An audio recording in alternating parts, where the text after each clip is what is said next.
Hey everyone, it's Rihanna and welcome back to another TV favourites video. This is for the month of April in 2016. So let's talk about the TV shows I have been loving. So obviously on April 25th, Game of Thrones returned for its 6th season and I could not be happier about this fact because Game of Thrones, when it's on, it is just life-changing and takes over my whole life when the show is on air. There's only been 2 episodes out so far, but season 6 already is doing such a fantastic job. Episode 2 was crazy. If you watch the show, you know why. I saw that ending coming, but oh my goodness, amazing episode overall. I won't go too much into detail about it because there has only been 2 episodes out, but Game of Thrones season 6 obviously has to be a favourite because it's Game of Thrones. My next TV favourite is Unbreakable Kimmy Schmidt season 2, which came out on Netflix this month. I love Unbreakable Kimmy Schmidt season 1. I watched it 3 times last year and it was one of my favourites of 2015. Unbreakable Kimmy Schmidt season 2 is still a lot of fun. I still love the characters. I love the development they get. In this season, it's just not as fresh and new as the first season was because Kimmy has been living in civilization for a while now and she's getting used to a lot of things, therefore it's not as funny and as intriguing as it was in the first season. I've still got to say I love Ellie Kemper as Kimmy. I think she does a great job and I love Titus Bruges as Titus Andromedon. Oh my goodness, he's just such a fantastic character and is endlessly quotable. Some of the character development and character plot lines in season 2 are very questionable. I don't fully support some of the character storylines, especially the one with Jacqueline. I don't really find that storyline to be too well done. I find it really problematic at points. Alas, this was one of my favourites of the month. It wasn't as good as season 1, however, I still like season 2. I really find it quotable, I found it very funny, and I loved all the cameos in season 2. A TV show that I watched from start to finish and I binge watched it is 11/22/63, which is a TV series that has 8 episodes on Hulu starring James Franco, and the series is actually based off a Stephen King novel, and it's a really interesting concept. So basically we have this character called Jake whose friend owns a diner, and inside the diner there is a time portal, and the time portal takes you back to 1960, and him and Jake decide that the best use of this portal would be for them to go back and stop the assassination of President Kennedy. Jake decides to go into the portal and live his 3 years out investigating Lee Harvey Oswald and ultimately trying to stop the assassination of President Kennedy. Now this story is told from start to finish. It is all wrapped up. There is no plans, as far as I'm aware, of a season 2, and I don't think there needs to be either because this story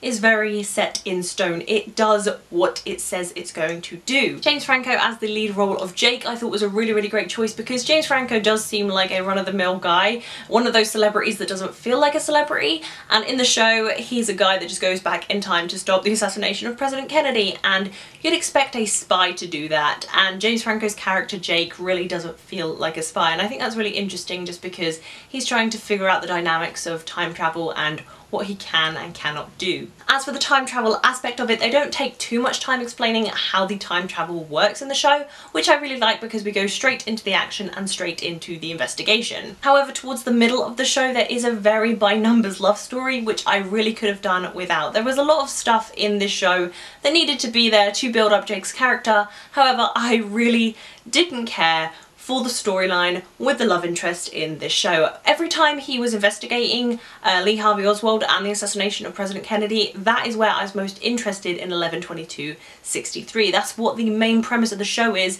and what they should focus on. As well as James Franco's acting in the show, I thought that George McKay, who plays his psychic Bill, did a great job in the show. He was as good, if not better, than James Franco, and he only had a small minor role, which I really liked. I thought he showed a lot of strength in his character, and his character was probably the most intriguing to me. I'm not sure I would recommend 11/22/63 to everybody because it's not everyone's cup of tea. I was interested in it because I am very interested in the assassination of President Kennedy. I find it to be a really interesting investigation. It's not going to be for everyone. The time travel and the sci-fi is very subtle, if you know what I mean. If you've seen the trailer and you're interested, maybe go check out the first couple of episodes, and if you're into it, continue watching. I feel like it would be worth the wait for the ending of this show because it's very satisfying just to watch an ending that doesn't have a cliffhanger or something that's going to lead on to a season 2. And my last TV favourite for the month of April in 2016 is Orphan Black, which came back for its 4th season on BBC America and Netflix in the UK.